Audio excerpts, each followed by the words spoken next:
Apakah isbal itu haram? Apakah harus memakai celana? Bukankah Nabi tidak pakai celana, melainkan pakai gamis? Bicara tentang isbal, mari kita dengar pendapat para ustadz ini. Ada Ustadz Yazid, Ustadz Badrus Salam, Buya Yahya, Ustadz Adi Hidayat, dan Buya Ar-Razi Hashim. Simak penjelasan mereka. Wahabi, wawasannya hanya bid'ah.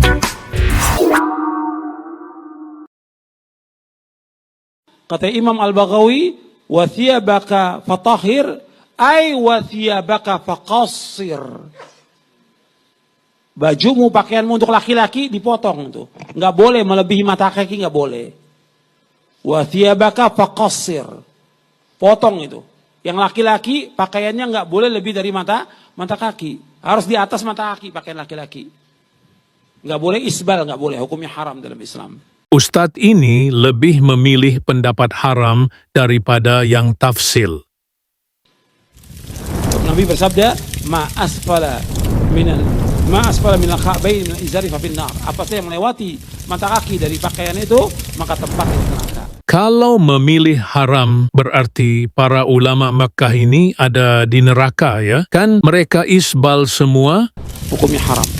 Ketika berkata kepada Abu Bakar, yang waktu itu Abu Bakar dia berkata kepada Rasulullah SAW, ya Rasulullah, inna izari yastarhi. Wahai Rasulullah, pakaianku itu melorot ke bawah. Tapi aku berusaha, ya Rasulullah, untuk setiap kali melorot, untuk aku jaga, sehingga aku naikkan lagi. Jadi Abu Bakar itu, ya, setiap kali sarungnya melorot, maka Abu Bakar menaikkan lagi ke atas. Apa kata Rasulullah SAW? Innaka lasta mimman yaf'aluhu khuyala. Abu Bakar, kamu tidak melakukan itu karena sombong. Lihat, ya, Rasulullah SAW mengatakan kata Abu Bakar, kamu tidak melakukan itu karena sombong. Al-Hafidh Ibnu Abdul Bar berkata, maksudnya Abu Bakar melakukan itu karena ketidaksengajaan. Dan inilah yang dimaksud dalam hadis bahwa tidak sombong itu artinya tidak sengaja. Demi mengharamkan isbal, Ustadz Badru ini lebih memilih takwil pada lafaz khuyala yang artinya sombong, dimaknai lain dengan takwilan ketidaksengajaan. Hebat ya, pada saat kelompok lain mentakwil, mereka ngotot tidak boleh takwil. Tapi ketika ada lafaz tidak sesuai dengan keinginannya mereka, segera mentakwilnya. Itulah Wahabi. Masalah isbal,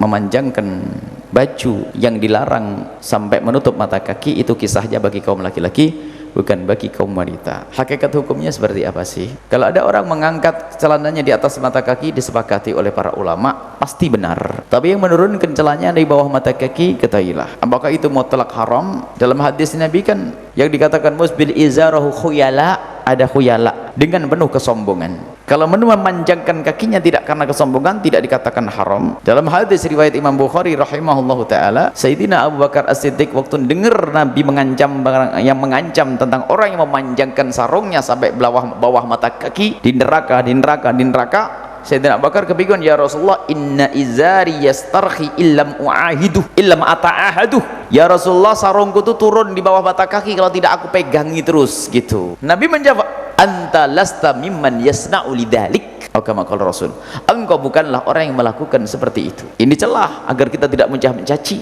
Jadi kalau ada orang yang turun dari mata kaki, sebagian ulama tidak mengatakan haram, paling makruh saja. Karena waktu itu Sayyidina Abu Bakar turun dari bawah mata kakinya, Nabi tidak marah, tapi Nabi mengatakan bukan itu maksudnya. Maksudnya dengan kesombongan begitu. Ya, ini makanya jangan sampai menjadi orang yang ekstrim. Ekstrim itu kanan dan kiri sudah. Maunya kita tengah-tengah. Makanya tengah-tengah ngomong begini. Kalau seandainya celanamu di atas mata kaki, bukan sampai dekat lutut, itu sudah nggak seni, itu nggak indah. Di atas mata kaki jelas itu adalah benar. Maka jangan dicaci, jangan diolok jika ada orang yang ingin menjadikan celananya di atas mata kaki. Itu bagus, itu benar dan pasti benar. Pun demikian jangan mudah merendahkan orang yang menurunkan celananya di bawah mata kaki. Sayyidina Abu Bakar melakukan yang demikian. Buya Yahya lebih memilih pendapat yang moderat, artinya berada di tengah-tengah. Menurut beliau, bagi yang tidak isbal itu juga benar sesuai hadits. Hanya saja bagi yang isbal, maka ditafsil sesuai bunyi hadits dengan batasan, yaitu lafaz khuyala. Artinya, jika isbal dengan kesombongan, maka haram. Namun jika tidak karena sombong, maka tidak mengapa. Sebagaimana Abu Bakar As-Siddiq radhiyallahu anhu. Inilah pendapat yang paling mengakomodir. Antum membuka ini dengan masalah yang berat-berat luar biasa ya. Baik, hadisnya banyak sekali tentang isbal ini, dan para ulama sudah tuntas membahas itu. Tuntas, selesai gitu kan. Jadi kalau ulama sudah tuntas membahasnya, kita yang awam nggak usah repot-repot meributkannya. Ya, para ulama nggak ribut dan menyampaikan hukum-hukumnya. Kenapa yang bukan ulama kemudian pada ribut? Baik ya, apa hukum yang disampaikan oleh ulama? Hadis-hadis isbal ini dikumpulkan oleh para ulama. Karena bukan cuma 1-2 hadis. Bahkan ada yang menghitung sampai 143 hadis. Menghitung demikian. Nah, kalau ada satu perkara dan hadisnya lebih daripada 1, maka hukumnya Anda harus mengumpulkan sebuah hadisnya. Tidak boleh melihat 1-2 hadis. Karena ketika Anda melihat 1-2 hadis saja, maka kesimpulannya akan terbatas di hadis itu. Sementara hukum yang lainnya tidak Anda tampakkan, itu nggak boleh. Ya, apapun pilihan Anda, ketika kemudian misalnya hukumnya menjadi alternatif. Misal, saya sampaikan tadi malam, untuk kita sujud itu ada menggunakan lutut, ada menggunakan telapak tangan. Kumpulkan semua hadisnya. Walaupun pada prakteknya Anda memilih menggunakan lutut, tapi jangan menutup pada yang menggunakan telapak tangan, karena itu pun ada dalilnya. Hadis tentang isbal ini ketika dikumpulkan, seluruhnya menunjukkan kepada 3 persoalan utama. 3 persoalan utama. Nanti saya sebutkan di antara hadisnya. Baik, apa yang pertama? Yang pertama, Nabi ingin mengajarkan dengan hadis isbal ini agar kita bersikap tawadhu dalam kehidupan. Jangan sombong dalam berperilaku. Ya. Apa di antara dalilnya? Satu kali ketika Nabi sedang berkumpul dengan para sahabat, lewatlah seseorang. Kemudian ketika orang ini lewat dengan pakaian yang isbal, ya, menjulur di bawah mata kakinya. Di isbal itu melewati batas mata kaki. Ya. Ketika orang itu lewat, disampaikanlah oleh Nabi. Ya. Masya Allah, kalimatnya indah sekali. Orang yang pakaiannya di bawah mata kaki, maka tempatnya di neraka. Orang yang pakaiannya di bawah mata kaki, musbil famaqaduhu finnar, tempatnya di neraka. Masya Allah. Sebelum orang itu lewat, Nabi tidak pernah menyampaikan kalimat tadi. Tapi saat orang itu lewat, tiba-tiba kalimat itu disampaikan. Yang menarik, sahabat Abu Bakar radhiyallahu taala anhu itu Masya Allah, pakaiannya itu terbiasa melorot sampai ke bawah mata kaki. Ya, jadi beliau itu fisiknya digambarkan kurus. Nah, ini seperti saya lah ya. Allah taala alam bagaimana gitu. Jadi celananya sering melorot ya, sering melorot ke bawah mata kakinya. Disampaikan kepada Nabi, "Ya Rasulullah, kalau saya bagaimana seperti ini?" Kata Nabi, "Kamu tidak." Di sampingnya ada Ibnu Umar. Ibnu Umar ini masih kecil, Pak, anak-anak kecil. Ya, yang belum mengerti apa yang disampaikan oleh Nabi. Maka disampaikan oleh Rasulullah sallallahu alaihi wasallam. Disampaikan dengan bahasa yang jelas sesuai yang dipahami oleh anak seumuran kecil ini. Kata Nabi, jangan sombong. Seperti orang yang menjulurkan pakaiannya di bawah mata kaki, khaila'a, karena sombong. Orang yang sombong seperti ini maq'aduhu finnar, tempatnya di neraka. Kalau Anda pernah tinggal di Arab, alhamdulillah saya tinggal di 5 negara di Arab. Dan paham kebiasaan mereka, dan saya menyatu dengan mereka. Masya Allah, di Arab itu, kalau strata kehidupan seseorang sudah mulai naik, dari aspek kepemimpinan, dari aspek naik level, sudah tinggi stratanya. Nah, itu yang dikecam oleh Nabi SAW. Anda jangan sombong. Orang sombong itu tempatnya di neraka. Seperti iblis dulu pernah menyombongkan diri ketika tidak mau hormat kepada Adam. Jadi, hadis terkait isbal yang pertama, itu hadis yang menjelaskan tentang aspek kesombongan. Jangan sampai mengerjakan itu dan bersikaplah tawadhu dalam kehidupan. Paham sampai sini? Jadi hati-hati. Walaupun ada yang tidak isbal, pakaiannya di atas mata kaki misalnya, tapi sombong dalam kehidupan, yang neraka juga. Hati-hati gitu kan. Nah, dan jangan saling mencela di sini, itu tidak baik. Ya. Yang kedua, hadis tentang isbal. Kalau Anda kemudian kumpulkan hadisnya, ini menunjukkan kehati-hatian dalam beribadah. Kehati-hatian dalam menunaikan ibadah. Saya beri contoh misal, kalau Anda belajar di kitab Riyadhus Shalihin atau hadis-hadis yang standar, Anda pasti akan dengar kisah orang yang sholat, kemudian disindir oleh Nabi dan diminta mengulang sholatnya, bahkan wudhunya. Nabi katakan, la yaqbadullahu sholata musbilin. Allah nggak terima, nggak akan menerima sholat orang yang pakaiannya isbal.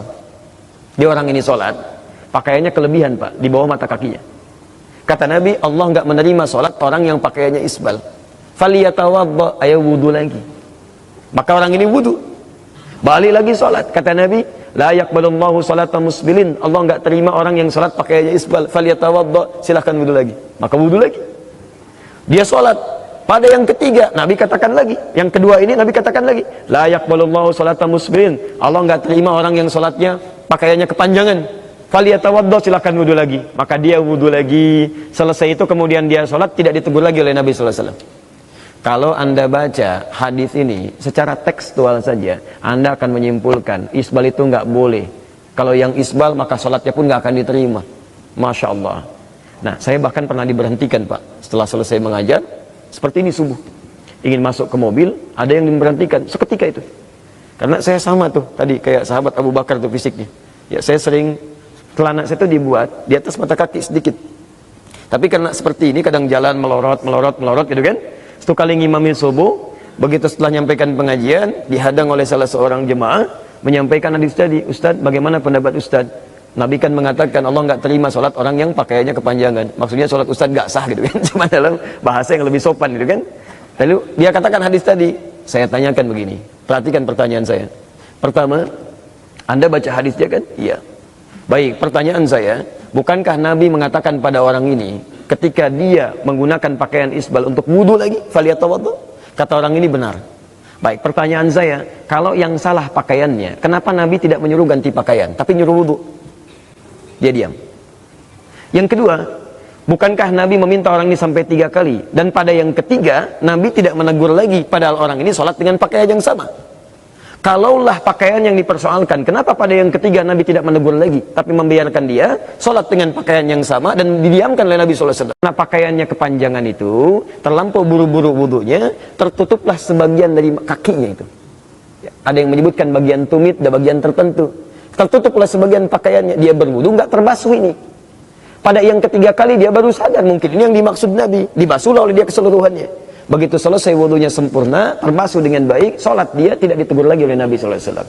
Maka disimpulkan oleh para ulama, isbal ini ingin menunjukkan kepada kita pesan dari Nabi, jangan berlebihan dalam berpakaian, ukur dengan baik, atau jangan sampai ketika kita berpakaian menyebabkan ibadah kita tidak sempurna, termasuk mendatangkan najis misalnya. Pakaian antum berlebihan, saya kan sampai nempel ke bawah ketika jalan, debu tergeser, belum tentu diantara debu itu suci semua. Ada yang menempel di tempat yang kotor, terbawa, kemudian Anda sholat, walaupun Anda lipat, kan kotorannya masih ada di situ. Jelas ya? Maka dari itu, hukum isbal yang kedua ini ingin menunjukkan teman-teman sekalian tentang kehati-hatian dalam beribadah. Jelas ya?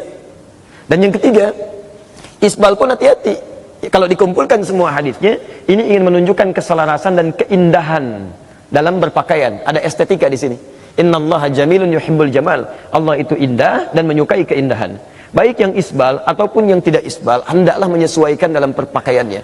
Jadi jangan sampai misalnya mohon maaf, yang tidak isbal pun misalnya boleh, silahkan, itu sah, baik sekali. Gunakan oleh Anda untuk menjaga syariat, boleh, sah, nggak ada masalah. Tapi jangan sampai juga melanggar estetika, tidak nampak keindahan, sehingga seakan-akan Islam tidak peduli dengan keindahan. Sudah pakai dasi, pakai jas, celananya terlampau tidak isbal, misalnya kan mendekati lutut, kan nggak enak juga dilihatnya, kan? Silahkan menyesuaikan di sini ya. Jadi teman-teman sekalian, dari 3 pendapat ini ada yang mutasyaddid. Mutasyaddid itu ketat hukumnya. Daripada kita terkena hukum, ya baik itu kehati-hatian dalam ibadah ataupun kehati-hatian untuk tidak mendapatkan neraka, maka pertama mengatakan sudah lebih baik tidak isbal sama sekali. Ya, tidak isbal. Jadi digunakan celana di atas mata kakinya dengan batas-batas tertentu. Yang kedua, ya ada yang menyimpulkan karena ini terkait dengan kehati-hatian dalam ibadah, tidak boleh sombong, harus tawadhu, maka dia lebih fleksibel.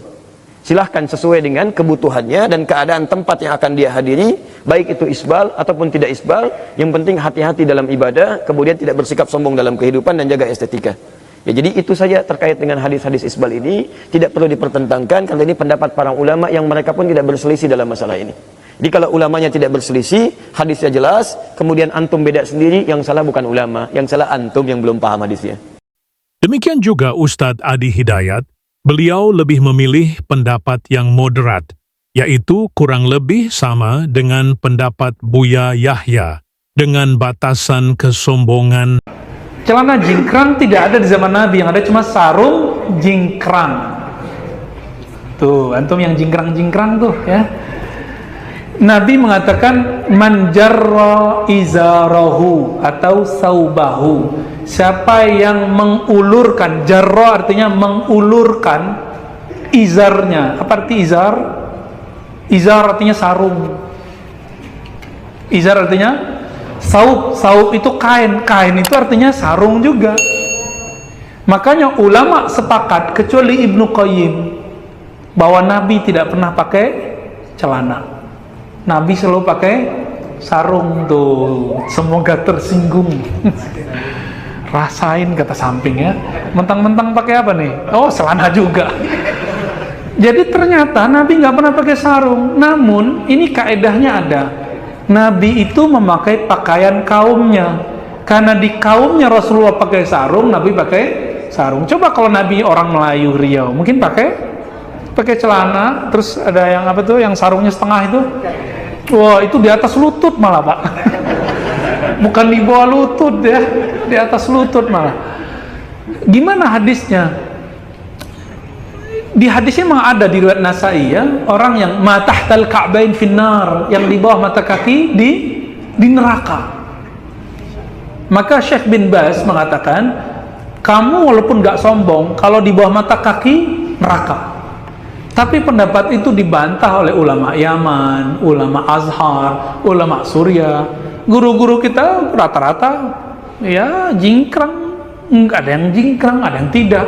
Bahkan Syekh Sudais itu coba lihat di Mekah, kurang salafi apa beliau? Ya, Syuraim dan beberapa masyayikh, kadang mereka manjang, kadang enggak. Jadi apa arti kelarangan untuk berpakaian yang jingkrang itu? Ternyata Nabi mengatakan khuyala. Saya sudah jelaskan berkali-kalinya. Nabi SAW dalam Kitabul Libas, bab pakaian di Sahih Bukhari, hadis pertama Imam Bukhari meriwayatkan dari Abu Bakrah radhiyallahu taala anhu. Beliau keluar dari rumahnya, yajurru saubahu, sarungnya di bawah mata kaki. Saat itu terjadi kusuf, matahari gerhana, lalu beliau langsung sholat dan sarungnya di bawah mata kaki. Diterima nggak sholatnya? Terima nggak? Serius? Kata Ustadz antum nggak diterima. Yang nggak diterima itu yang khuyala, yang dia berkhayal lagi sholat. Sekarang yang berkhayal bukan yang di bawah mata kaki, yang jingkrang-jingkrang mungkin yang berkhayal. Gua nih pengikut sunnah nih ya. Terbayang begitu nggak lagi sholat? Kalau iya, sholatnya nggak diterima. Karena dalam sholat kita nggak boleh memikirkan diri, kita harus kemudian tawajjuh ilallah. Inni wajjahtu wajhiya, aku hadapkan wajahku kepada Allah. Malah mikirin sarung sama celana. Ya, jadi nggak boleh. Jadi silakan yang jingkrang amalkan hadis Ibnu Umar. Silakan yang di atas, ya, yang di bawah mata kaki amalkan hadis Abu Bakrah dan Abu Bakar.